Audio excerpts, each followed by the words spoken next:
Hey guys, and welcome to another edition of Lightworks version 14 tutorial series presented by WBAM Student Television. Today we'll be showing you how to clone, which is taking an object and replicating or mirroring the subject. When you use this effect, you can show two of the exact same objects at two different places at the same time, just like this. Hey guys, today I'm going to be using screencast to show you how to clone. So firstly, I already have imported my clips, and I'm going to double click on the clip that I firstly want to clone. So I'm going to use this left diamond marker, and you'll see there's going to be a blue marker that shows up, and I'm going to drag it to the desired length. That's going to be about right here.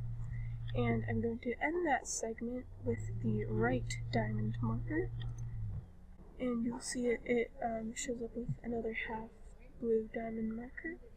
And now to import that into the timeline down here, we're going to use this button with the two arrows pointing outward.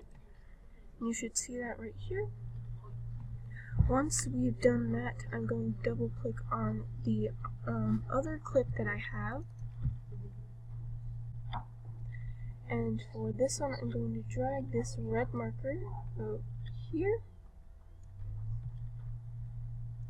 And I'm going to basically do the same thing, use this marker and drag it out to the end of the clip over here. Mark the end of that and use this button again to import that. So now what I'm going to do is right click on this V1 that's lit up over here. I'm going to click on tracks, and I'm going to go up here to add video. So now we should have two videos right here. And I'm going to separate the audio from the video part of the clip, just like this. And I'm going to pull this over here. Okay.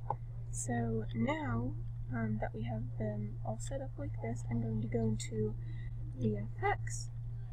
I'm going to click on this plus sign up here. As you can see, if it isn't already on DVE, you just have to click this and it should be down here at DVE. I'm going to double click on 3D DVE. And we're going to use this crop bar down here to... So you're going to use these two right and left little bars down here. And now, as you can see, Colby is now cloned. So I hope you guys learned well how to clone, and we'll see you next time.